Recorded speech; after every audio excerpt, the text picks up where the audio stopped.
अगर आपकी लड़ाई आपके पार्टनर से बार बार होने लगी है, अक्सर आप लड़ने लगे हैं, तो आपको सोचने की और समझने की ज़रूरत है कि ये चीज़ें क्यों हो रही हैं, इसकी क्या वजह है। कहीं आप दोनों एक दूसरे पर अपनी फ्रस्ट्रेशन तो नहीं निकाल रहे हैं, कहीं ऐसा तो नहीं है कि आप दोनों की एक्सपेक्टेशंस बहुत ज़्यादा बढ़ गई हैं। अगर आप अपने रिश्तों में ईगो दिखाएंगे तो वो ईगो आपकी रिलेशन को तो ख़राब करेगा ही करेगा, साथ ही साथ वो आपको भी अंदर ही अंदर काफ़ी कमज़ोर कर देता है। आप ये ईगो किससे दिखा रहे हैं और क्यों दिखा रहे हैं? इससे क्या कोई फ़ायदा है? इससे सिर्फ तकलीफ़ मिलती है। लड़ाई जो हुई है उसमें आपकी गलती नहीं है। आप लड़ाई कर तो लेते हैं, बाद में आपको ये चीज़ें समझ में आती हैं कि आपकी गलती कहाँ और कितनी थी। आपको अपनी से ज़्यादा दूसरे की गलती नज़र आती है। हो सकता है गलती हो भी, बट आप उसे ठीक करने की कोशिश नहीं करते हैं, क्योंकि आपको लगता है इससे उसकी हिम्मत बढ़ेगी। आप झुकेंगे तो आपका सेल्फ रिस्पेक्ट हार्म होगा। ये आपका ईगो है। अगर आप इस तरह से सोच रहे हैं तो आप अपने रिलेशन को दिन ब दिन ख़राब कर रहे हैं। जो चीज़ आपके रिलेशन को ख़राब कर रहा है, जो आपको तकलीफ़ दे रहा है, ऐसी चीज़ों को पकड़ कर क्यों बैठना। बेहतर है कि हम उस पर काम करें। बेहतर है कि हम खुद में इम्प्रूवमेंट लाएं। अगर आप बाहर वालों के साथ ईगो दिखाते हैं तो घर में भी अपनों के साथ भी आप ईगो दिखाने लग जाते हैं।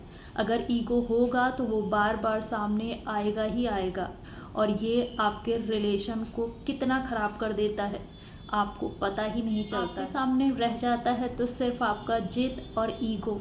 इसलिए लॉजिकल तरीके से सोचने की कोशिश करिए कि आपकी गलती कहाँ और कितनी है, और इसकी शुरुआत क्यों होती है, कहाँ से होती है, उस पर काम करने की ज़रूरत है। फिर आपको कोई गिल्ट भी नहीं होगा और आप परेशान भी नहीं होंगे। जब हम गुस्से में बात करते हैं तो हमारा गुस्सा उसे भी गुस्सा दिला देता है।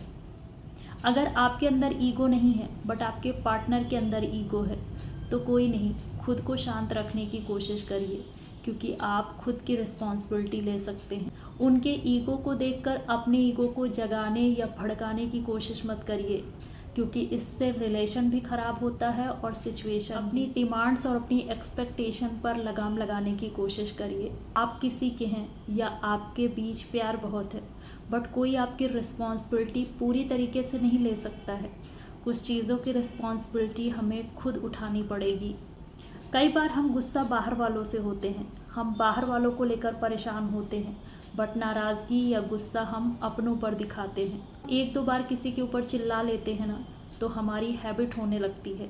हमें लगता है कि वो हमारी सुनता जाएगा। चीज़ें बढ़ती जाती हैं तो सामने वाले का भी पेशेंस जवाब देने लग जाता है। या प्यार कितना भी हो बट फिर भी लड़ाइयाँ होने लग जाती हैं। जब लड़ाई ज़्यादा होने लगती है तो प्यार ख़त्म सा होने लगता है, वो कहीं खो सा जाता है। अपनी लाइफ को आप जितना सिंपल रखने की कोशिश करेंगे ना, उतना ही ज़्यादा आप अपनी लाइफ में पीस रख पाएंगे। आप कंपटीशन रखते हैं तो आप ये भूलते जाते हैं कि आप क्या हैं और आपको किस में सुकून मिलता है, आपको क्या चाहिए, आपके लिए क्या ज़रूरी है, आपकी लाइफ में सबसे ज़्यादा क्या मैटर करता है। अगर आपकी आपस में लड़ाई होती है तो बाकी चीज़ें लाइफ में ठीक चल ही नहीं सकती हैं। बाकी और कोई रिलेशन आप अच्छा लेकर नहीं चल सकते हैं। बाकी रिलेशन में भी प्रॉब्लम आएंगी। इसकी वजह से हर चीज़ अफेक्ट होगी।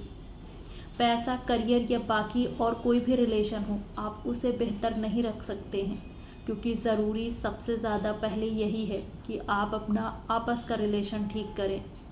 जब ये सही रहेगा तो बाकी चीज़ें भी अपने आप वर्क करेंगी, क्योंकि इसका असर बहुत ज़्यादा पड़ता है, क्योंकि ये हमारी बहुत पर्सनल लाइफ है। जब हम अपनी पर्सनल लाइफ में खुश होते हैं, सेटिस्फाई होते हैं, तभी हमारी प्रोडक्टिविटी अच्छी होती है, तभी हमारा दिमाग सही रहता है। इस रिश्ते को निभाने के लिए अपनी ज़रूरतों को अलग रखना पड़ता है, क्योंकि हमारा ये रिश्ता हमारे दिल और दिमाग पर गहरा असर डालता है।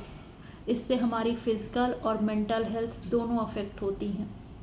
अगर आप अपनी किसी ज़रूरत की वजह से किसी से कनेक्ट हैं तो वो रिश्ता लंबा नहीं चल सकता है। जब तक आपकी ज़रूरतें पूरी होंगी बस तभी तक वो रिश्ता चलेगा। खुद को थोड़ा सा इमोशनली मैच्योर करें, ये बहुत ज़रूरी है। ऑनेस्ट रहना आपके रिलेशन को बहुत लंबा ले जाता है, और ऑनेस्ट रहने में कोई बुराई नहीं है, बल्कि ये आपको अंदर से बहुत अच्छा फील कराता है। हम जो कुछ भी करते हैं वो हम खुद के लिए करते हैं, ये चीज़ आप मानना शुरू कर दीजिए। ना तो ग्रेट बनने की कोशिश कर रहे हैं, या आप दूसरों के सामने झुक रहे हैं, या फिर आप अपनी इम्पोर्टेंस ख़त्म कर रहे हैं, बल्कि आप अपनी इम्पोर्टेंस को खुद की नज़रों में बहुत बढ़ा रहे हैं।